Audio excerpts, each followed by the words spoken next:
for thegamingwood.com. This is Mike V. We are here at day 2 for PAX South 2016.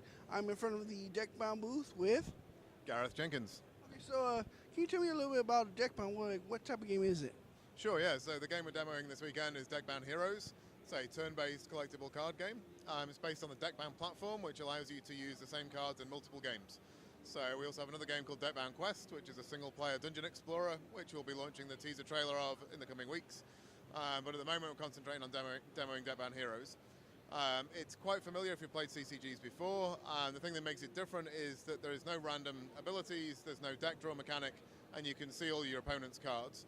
So it's more akin to chess or Go in terms of strategy, but it plays like a board control deck building game. So what was the inspiration behind Deckbound and the whole Deckbound franchise in general? Sure, yeah. I've been in the industry quite a long time. I've made a lot of different kinds of games. I used to run a work-for-hire studio and worked on lots of different titles and saw lots of different approaches to doing player-owned assets and player-owned cards and things like that. None of them that really actually nailed the issue of saying if you've got a physical card, you own that physical card, you can do what you want with it. I wanted to find the digital equivalent of that, and through all the work that I've been doing in the blockchain space and in infrastructure, I came up with the idea of issuing digital assets on the blockchain. So when you buy a digital trading card, it goes on a public ledger, public blockchain database, so anyone can inspect the ownership of that, anyone can move it around and all those kind of things. And yeah, that led into the games. I kind of knew that idea was a little bit out there and it would take a while to get people familiar with that kind of concept. So I decided the best approach was to make the platform and games at the same time, which was a little bit crazy, but that's what I decided to do. Deckbound Heroes was originally going to be just a proof of concept really for a basic game that could work on that platform. But when we started to test it out with people, they responded really well, so we decided to make that the first game. Deckbound Quest was similar. That was prototyped during a game jam, got really good responses, and kind of built on it from there, basically. So can you tell us a little bit more about the demo that you're showing off here today?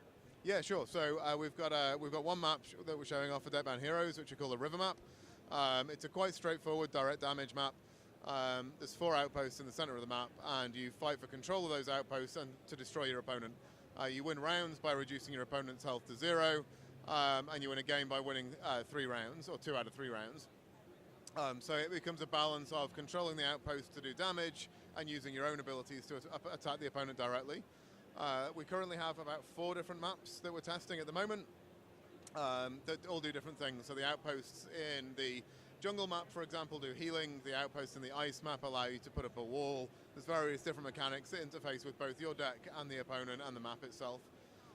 What we're showing at the moment is directly out of the closed alpha, which went live at the end of December. And for people who play, we're giving away tour passes that have got a redeem code on there, so you can go home, stick that in, put your email address in, and you'll get access to the closed alpha. So the way that these the maps that you've been describing, will they have also like also elemental values, like how like with the when you mentioned an ice map and you let you put up will also that like do like freeze damage or anything of the sort? Yeah, we have a couple of abilities that are grouped. It's an area we're working on at the moment, actually, where we've got certain types of abilities that are thematically similar, and they interface with each other. We don't strictly have different damage types, but some of that you could probably describe in the same kind of way. And like, are there like any type of character classes, or is this just you just play it by yourself? Yeah, in Deckbound Heroes there isn't. No, you just play your deck. There's no difference between any one deck and any other person's deck, other than the cards and abilities that they build out. In Deckbound Quest, however, we do have a class-based system for characters. You control a party of 3 pilgrims that you move around a dungeon with a shared objective, and you use your one deck to play cards onto each of those 3 pilgrims. But you unlock different pilgrims through play, so that's more of a class-based system because each of those pilgrims has its own abilities and interfaces differently with the cards. So. All right, so when can we expect a like? Are y'all on like Steam Light, like green light right now, or early access, or where can we find it? I'll describe where we're at. So Deckbound Heroes is in closed alpha, which we're running directly via our own service. We have our own infrastructure for that. It's a browser-based game, so you can play in a web browser. It's all WebGL. So it's pretty straightforward to just log in and start playing. That will eventually end up on Steam, but probably not until we go for general release. I think we'll just leave it as a third-party thing for now. Deckbound Quest will launch on Greenlight at the same time as the trailer, which will probably be in about a week, 10 days from now. And that will go, when we preview that, that will go through Steam directly. So.